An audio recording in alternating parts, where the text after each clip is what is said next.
सरफरोशी की तमन्ना अब हमारे दिल में है, देखना है जोर कितना बाजुए कातिल में है। यही क्रांतिकारी गीतटी शुणा मात्रे आम मनरे सही वीर बलिदानी छवि झलसी उठुछि।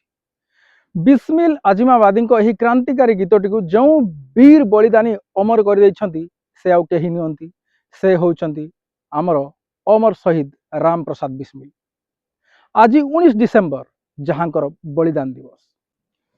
समस्त को सादर नमस्ते बंधुगण। बंधुगण आम आज पर्यंत भारत स्वतंत्रतार श्रेय केवल किसी निर्दिष्ट व्यक्ति विशेष को दे आसे एवं सही किसी निर्दिष्ट महापुरुषंकर ही जन्म जयंती तथा पुण्यतिथि पालन कर। किंतु भारतीय स्वतंत्रतार हजार हजार संख्यार बलिदानी भारत मातर स्वतंत्रता पाई निज जीवन को उत्सर्ग करथिले। सरकारी दस्तावेज तो मात्र 13,500 अच्छी, किंतु वास्तविक सही संख्या वास्तविक संख्या बेस अधिक। कारण आजाद हिंद फौज ही प्राय 60,000 सैन्य वीरगति प्राप्त होते। सेमिति 3 जन वीर सपूत को आज दिन अर्थात 19 डिसेम्बर 1927 रे ब्रिटिश सरकार द्वारा फांसी दि जाए। से होचंती राम प्रसाद बिस्मिल, आस्फाकुल्ला खान एवं ठाकुर रोशन सिंह।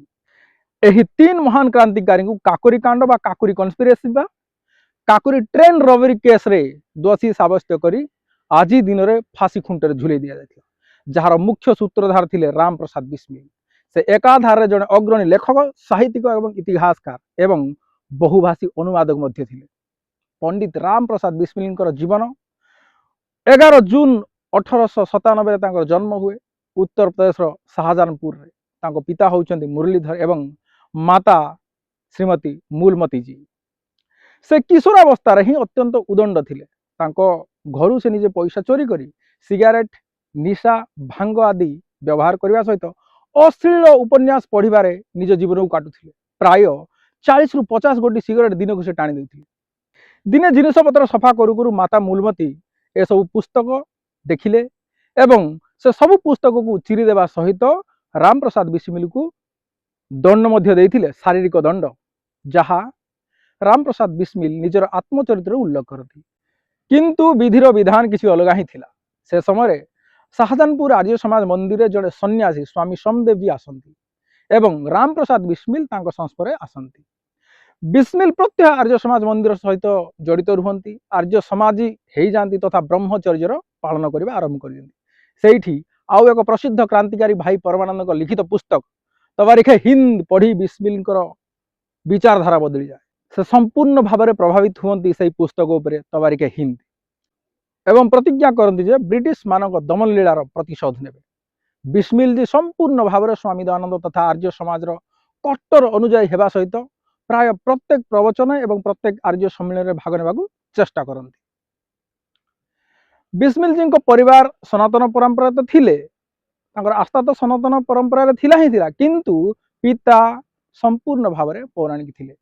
कौन सी बाहर व्यक्ति राम प्रसाद बिस्मिल विषय तथा आर्य समाज सहित जड़ित होगा विषय नहीं कि कानाफुसी करदे कि सूचना देले। पिता मुरलीधर बिस्मिल को आर्य समाज छाड़ी देवाकू बाध्य करथिले, किंतु बिस्मिल जी पिता को बुझेबाकू लागिले। पिता निरुपाय होई राम प्रसाद को कहले, तुमे आर्य समाज छाड़ी दियो किंबा मो घर छाड़ी दियो। बिस्मिल निज निष्पत्ति अटल थिले। निज पिता चरण स्पर्श करी घर भी छाड़ देथिले। द्वितीय दिन जितेबाला पिता क्रोध शांत है और निज भूल को बुझी पारिथिले, से आर्य समाज मंदिर को जाई स्वामी अखिलानंद सरस्वती प्रवचन शुणुवा समय निजर पुत्र को धरिकी निज घर को पाछुटी आनी एवं से दिन ठारू बिस्मिल क्रांतिकारी विचारधारा को विरोध न करी समर्थन देते। आपण समस्ते जानती बिस्मिल को काकोरी घटना परे परे जेल हुए। जेल थिबा समय से नित्य संध्या एवं हवन करती। तांकर मुखमंडल सब आनंद एवं प्रसन्नता देखी दिने जेलर साहेब प्रश्न कले, बिस्मिल तुम आदर्श बा गुरु किए? बिस्मिल उत्तर दियंती, जो दिन मते फांसी दि जाजिबो से दिन मो गुरु नाम कहि। एवं फांसी पूर्व जिते जेलर से ही कथा को मन पकाती बिस्मिल उत्तर दियंती, मो गुरु स्वामी दयानंद।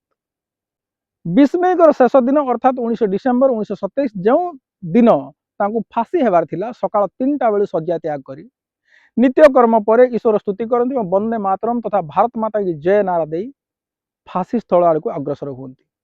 कहती, मालिक तेरी रजा रहे और तू ही तू रहे, बाकी ना मैं रहूं ना मेरी आरजू रहे, जब तक कि तन में जहाँ रगों में लहू रहे तेरा ही जिक्र और तेरी ही जुस्तुजू रहे एति कही फासी स्थल ठिया हो गले कहले I wish the downfall of British Empire मैं ब्रिटिश साम्राज्य का विनाश चाहता हूँ मु ब्रिटिश साम्राज्यर पतन चाहे एति कही गोटे क्रांतिकारी शायरी कहले एवं शेष में बेबंत्र ओम विश्वानी देव सौतर दुर्दानी पराशुभ यद भद्रम तन्न आशुभ आवृत्ति कले जल्लाद फासी रसी को टाणिले एवं एक निर्भीक क्रांतिकारी जड़े आर्यवीर हसी हसी फासी खुंटी झुलीगले से समय प्राय 1.5 लाख लोक शोभा पार्थिव शरीर को नहीं राप्ती नदी कूल राजघाट रे अंतिम संस्कार करथिले बिस्मिल जी कथा को शहीद भगत सिंह मध्य उल्लेख कर लिखती आज से ही वीर आउ यही संसार नहांती इत्यादि तत्कालीन संवाद स्वदेश रे माता मूलमती बिस्मिल विषय कहती मु देश पाए मोर पुअर यही बलिदान रे खुशी जम्मार दुखित नुहे मु भगवान श्री रामचंद्र भली पुओ चाहिथिली से बिस्मिल मोर पुओ राम थिला बोले रामचंद्र की जय यह तत्कालीन स्वदेश पत्र आज उपलब्ध चिंता करंतु आमे वास्तव में केते कृतज्ञ एमिति एमिति वीर सपूत को आज पर्यंत आमे ना जन्मदिन मन पकाउछे ना पुण्यतिथि रे केवल हाथ गणितिया किसी विशेष व्यक्ति को निजर सर्वोच्च सम्मान दे आत्मसंतोष अर्जन करुचे धन्य आम इतिहास बंधुगण प्रत्येक स्वतंत्रता वीर को आम श्रद्धांजलि देवा सहित कृतज्ञता जनवा प्रत्येक भारतीय कर्तव्य होगा उचित आज विदाय दिंतु नमस्ते जय भारत भारत माता की जय।